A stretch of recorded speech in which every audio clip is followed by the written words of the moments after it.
So hello everyone, this is me Isha and welcome back to my channel. As promised, I am back with a new video. Now, topic से आपको समझ आ गया होगा that what video is going to be about. But before I start, with the remedies, the home remedies, the solution for this problem, I would like to talk about it for a minute. Saying that if you have stretch marks, it doesn't mean you're less beautiful than people who don't have it. Because a lot of us, especially if you are female, right, we think कि अगर हमको stretch marks हैं, we have acne or we have any sort of spots on our face, on our body, so we become a little less beautiful. But ऐसा बिल्कुल नहीं है. I just wanted to start my video मैं इस बारे में थोड़ा बोलकर and then I wanted to jump off to the remedies for this.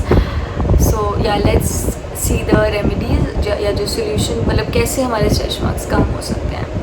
I am going to give you different तरीकाज. ठीक है, एक नहीं है, बिकॉज हो सकता है कि कुछ लोगों के घर में सारा वो सामान ना हो जो मैं बता रही हूँ, तो इसी वजह से मैं बहुत सारे ऑप्शंस दूंगी. सो जो भी सामान घर में अवेलेबल हो उस अकॉर्डिंग आप वो चीज़ कर सकते हैं. वैसे बहुत सिंपल चीज़ें हैं तो सबके घर में होंगी. सो द फर्स्ट थिंग जो आप कर सकते हैं एंड बहुत इफेक्टिव होगा, that is the lemon juice for the stretch marks. So if you have stretch marks, all you have to do is lemon juice आपको लेना है and massage on the marks for 10 minutes. ठीक है, this is the first thing. Second thing is using aloe vera. Now directly apply aloe vera on the stretch marks and again massage it for some minutes. Third and another very effective is using olive oil. Now what is the right way to use olive oil for stretch marks? All you have to do is आपको olive oil को थोड़ा सा ना गरम कर लेना है, बहुत ज़्यादा गरम नहीं, थोड़ा सा हल्का सा उसको गरम करना है एंड देन आपको उसको अपने स्ट्रेच मार्क्स पे अप्लाई करके एंड ओवरनाइट छोड़ देना है. मतलब पूरे रात के लिए आपको बस उसको अप्लाई करके सो जाना है. So this was the third. Now talking about the fourth, इसमें हमें थोड़ी ज़्यादा सामान चाहिए बट ये भी बहुत इफ़ेक्टिव है. सो मैंने इसलिए बोला था कि जिसके पास जो भी सामान हो वो उस अकॉर्डिंग उसको यूज़ कर लें. Now for this we need 3 oils. ठीक है, so I am going to read. इतने मुश्किल नाम है ना ऑयल्स के. सो फॉर दिस पहले हमको लैवेंडर ऑयल चाहिए, half tablespoon lavender oil चाहिए, half tablespoon chamomile oil चाहिए. कैमोमाइल ऑयल इज़ बबूने. I have just googled it, तो if you know that's great, but I just googled it and I am telling you Hindi में इसका मतलब क्या होता है.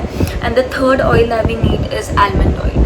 तीनों की जो क्वांटिटी है हमको हाफ़ टेबल स्पून चाहिए and all we have to do is mix it all up and apply it on our stretch marks. So now these were some of the remedies जो बहुत easy, बहुत simple, आपको कोई ज़्यादा मेहनत नहीं करनी है, कुछ नहीं करनी है. एंड अगर आपके पास ये सारे ऑयल्स नहीं हैं, ठीक है तो दैट्स ग्रेट. नहीं है तो जो मैंने बाकी ऑप्शंस दिए हैं you can use it and you can to find like अच्छे रिजल्ट्स आपको मिल जाएंगे. यू विल सी कि आपके जो स्ट्रेच मार्क्स हैं उसमें बहुत फ़र्क आया है. So this was one very short and very quick and informative video I made. So yeah, that's it for this video. I will see you in the next video. Till then, follow me, connect with me on Instagram, and please do subscribe to my channel if you haven't liked the video, and please do share it. Thank you so much.